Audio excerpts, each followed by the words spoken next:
What is good? My name is Jason Delgado. Welcome to the What is Good podcast. We are back, week 2. A little late, but that's okay. We are coming off of a big sports weekend. I hope everybody had a great weekend. First weekend of the year? No. Second weekend of the year. But we are blessed with some amazing football. If you are a football fan, this weekend was crushing. Oh my goodness. So much fun. I enjoyed it. I'm a Bills fan. Bills won in dramatic fashion, as they do.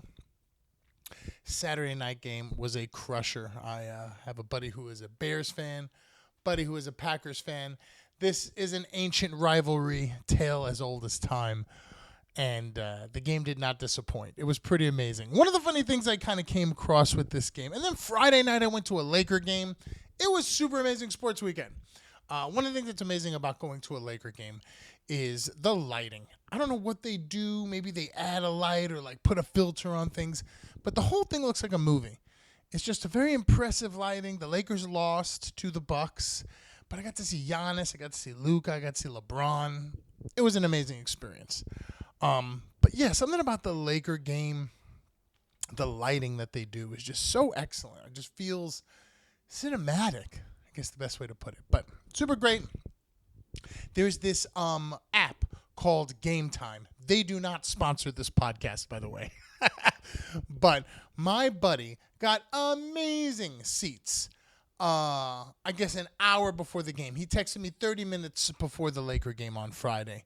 And was like, hey, last minute, but you want to go to this game for like $100? $100. Amazing seats, like right behind the basket. Super awesome. Highly recommend Game Time. I will use it. I guess last minute sale type tickets, but I mean, crushed it with the seats and the pricing. Amazing bucks. It was like $90. Amazing. So Super Sports Weekend, see a Laker game if you ever get a chance to. But just this Packers and Bears rivalry. I have a buddy who lives in Hollywood, and he is a Bears fan, and he lives on like the 12th floor of a beautiful Hollywood high-rise.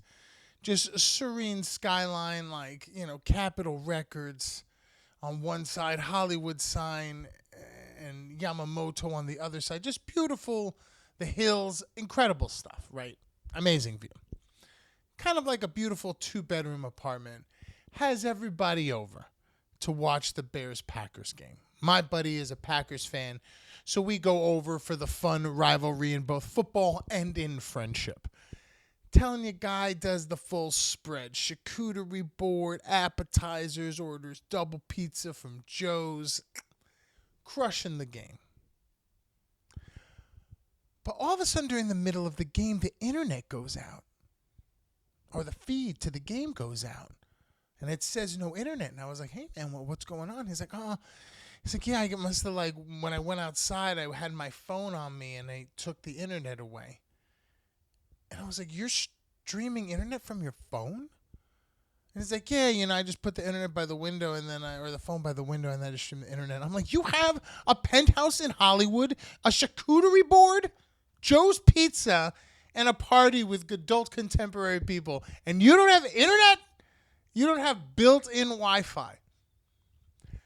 I love the guy. Never going to besmirch a name.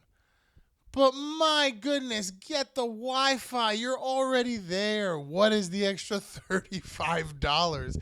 I remember seeing a documentary or like one of these like shows about people who are rich buying things. And the episode was all about people buying planes. And this one guy was going to save $350,000. So it was like two $12 million planes. One was like 11 million, blah, blah, blah, blah, blah. And the other one was 12 million. But the 11 million one didn't have Wi-Fi. And the $12 million one did. He's like, we're buying the one without Wi-Fi. I was like, bro, you're right there. In for a penny, in for a pound. You're dropping 12 M's. Get the Wi-Fi, right? Anyway, same thing. So we had to go through all this sort of IT magoo, use my phone, use somebody else's phone. Eventually, we got the game back on. Heartbreaking for the Packers to lose to the Bears in such a way. Amazing job by the Bears doing what they did. But if you're going to host the party, you got to have Wi-Fi. Even if you don't have charcuterie, you got to have Wi-Fi for the people, for the game, especially hosting a game. Anyway, it was a little bit of a magoo, but we got it squared away. Thank goodness. Missed a bunch of plays in the middle, but many blessings. Got to see it close out. A little bit of a heartbreaker for the Packers, but amazing job by the Bears. They're, I guess, the team we got to vote for now because, on the Patriots. But anyway, go Bills, go Bills, go Bills. We're looking forward to this game. Denver Broncos this week. I have a buddy who is a huge Denver Broncos fan, so it's going to be nice to talk smack and have our little friendship football banana. I'm very excited about that. Yeah, it's going to be a lot of fun. Love the postseason where we're getting into the playoffs of football. Amazing fun, super great stuff. I have notes here of things I wanted to talk about. Get Wi-Fi. Anyway, other thing was the Golden Globes were on. And the Golden Globes are kind of whatever, fun, magoo. I watched the Nikki Glaser opening monologue. It was fine. You know, as a comedian, that's kind of one of the hardest jobs to do is to do like an opening monologue like that. But I just think like, man, dude, it must be tough to kind of get into the weeds with some of these people, like these actors. Like I was thinking Leonardo DiCaprio, you know what I mean? Like, shoot as she said, like, oh, Leonardo DiCaprio's been in Hollywood for 30 years. I was like, this is going to end up as a joke about how old the people is he dates. And it was 100% that. But one of the things that Nikki Glaser did address was that we don't really know anything about Leonardo DiCaprio besides that he dates young women, which I thought, hey, that's a good point. He should maybe become a little bit more ingratiating with the people about who he is, just so that we get off of this, he dates young people. But anyway, I thought it was funny, not too offensive, pretty good job balancing. But yeah, Golden Globes did have one thing that I was a little bit kind of taken aback by, but I was happy for. They had a Golden Globe for podcast.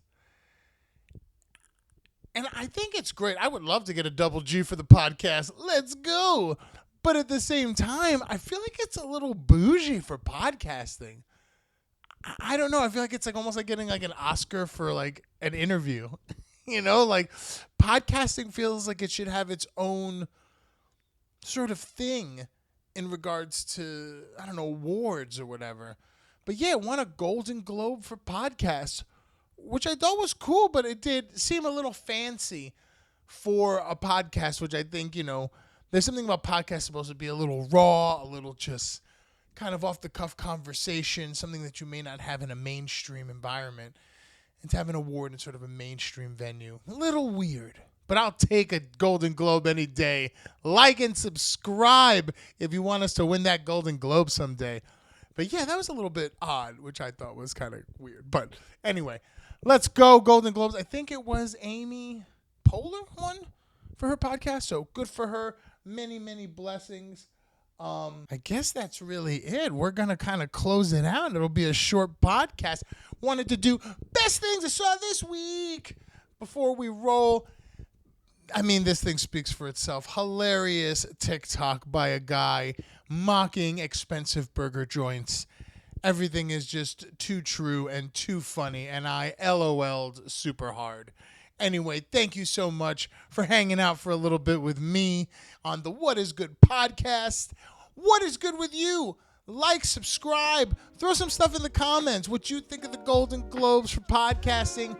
What you think of the games this week? Anything you got coming up next week for predictions, let us know. My name is Jason Delgado. This has been the What Is Good podcast, and we will see you on the next one. It's our $37 burger. It's made with chuck, short rib, and sirloin. Please enjoy. Yeah, the menu's right there on the QR code. These are our truffle duck fat fries with a side of artsy aioli. Does anybody here need an IPA? You scan the QR code with your phone. You look really uncomfortable over there. You're not vibing with the small metal chairs? This is a $37 Burger. And if the QR code's too confusing, you can look up on that chalkboard up there.